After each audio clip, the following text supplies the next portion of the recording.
Welcome to Digital Asset News. My name is Rob, and today, just like the thumbnail and title suggests, there's a pretty good reason for why this rally has sustainability. And really, this was a question that was asked this morning for the NFA live show. That's me right there. That's Ben from Another Cryptoverse and Guy from Coin Bureau. And we talked about how the rally kind of snuck up on us and has been doing pretty good, and it's been pretty sustainable thus far. I mean, the market cap's over $1 trillion. Bitcoin's up 2% for 24 hours, 12% for the day or for the week. Ethereum 3%, and so on far down the road.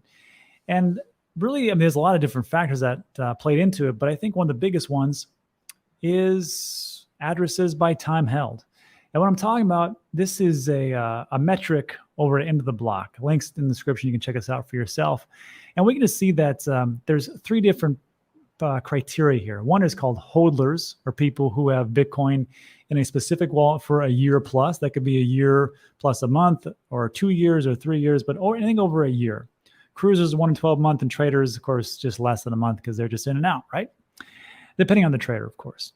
So if I take a look at this, and of course, this black line is the Bitcoin price. We can see that right now we're at a pretty high level for 1 year plus holders. That's 34.75 million addresses. Cruisers are 10 million addresses, or 1 in 12 months. And traders are 2.65. And if we take a look at this and do what I say is when in doubt, zoom out, and we're going to really get a good picture of this, we can just see that the blue line, which is hodlers back in 2016, it was only 3 million. As opposed to cruisers of 1 to 12 months, they had over 4 million. So there was more people who had Bitcoin for 1 to 12 months or less than we had for the holders of 1 year plus. Now, fast forward to 2020, you had almost 20 million addresses for 1 year plus. 1 to 12 months is 7.5, and traders 2.65. And then today, you can see there's a very sharp uptick of the people who are holding on to Bitcoin. 34, like I said, 34 million addresses.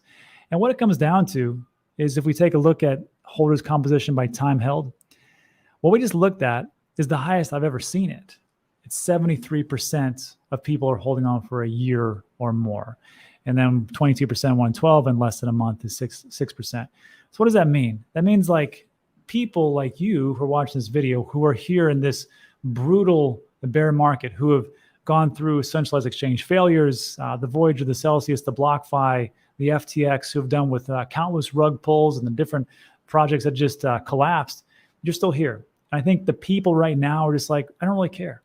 I don't care what's going on. I don't care the different problems with the different greed and different problems that we have in the crypto space.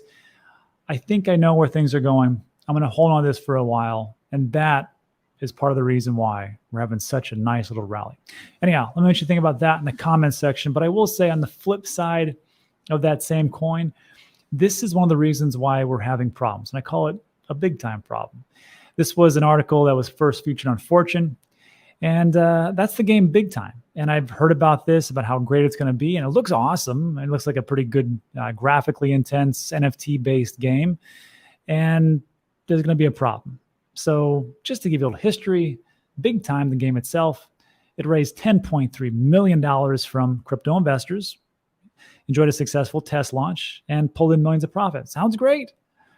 Unfortunately, there's this thing called contagion. And there was filings from a bankrupt Genesis, Reveal Genesis. We've been talking about this quite some time. That is one of the 4 subsidiaries of Digital Currency Group. Other ones being CoinDesk, which is up for sale right now.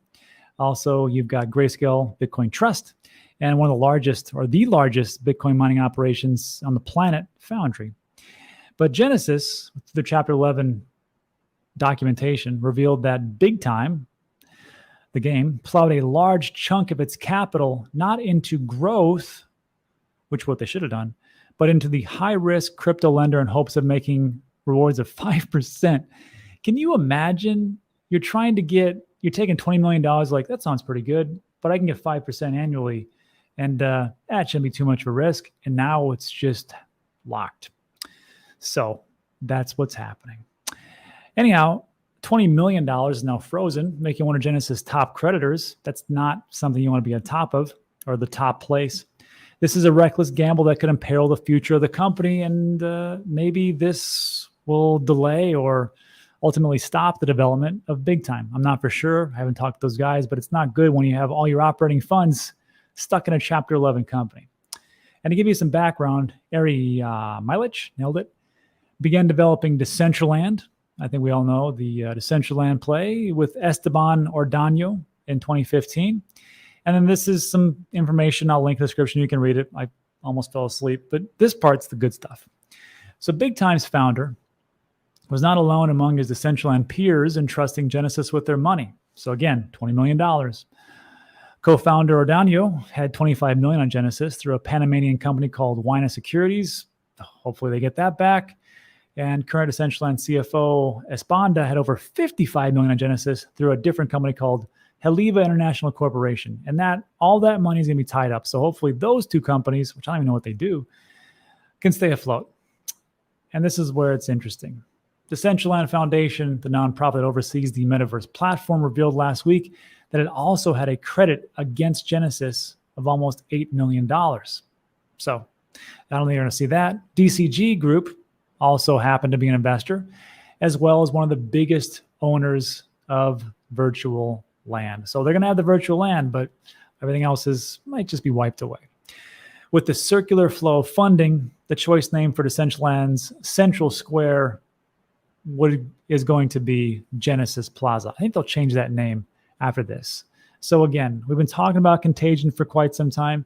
Will this be a big issue and collapse the market? No, probably won't. Probably just be another blip on the radar.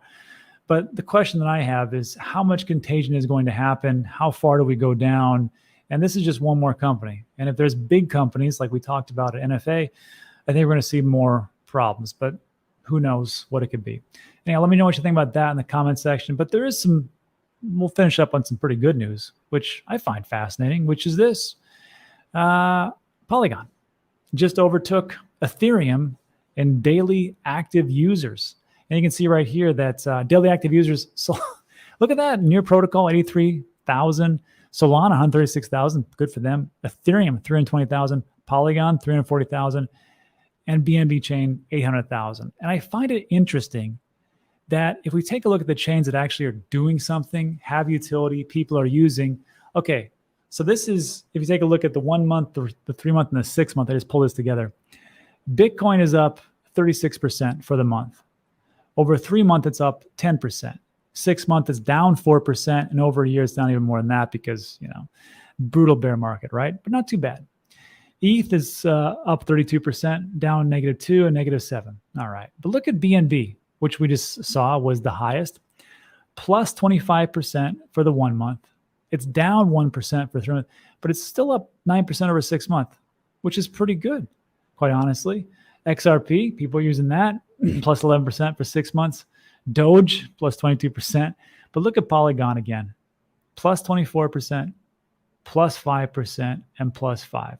One of the few, I think, if not the only, which is just up over 6 months. So again, pay attention to the crypto projects that are building in the bear because they will crush it in the bull. And that's it for today. So look, if you like today's video, give it a thumbs up, consider subscribing. A lot of things to talk about are time sensitive. I'm going to link that video for the NFA Live. That's the one with me, Ben, and Guy from Coin Bureau and in the Cryptoverse, and a lot of good discussions about what's happening and things that are going on. So that's it for today. Thanks so much for stopping by. I do appreciate it, and I'll see you on the next one.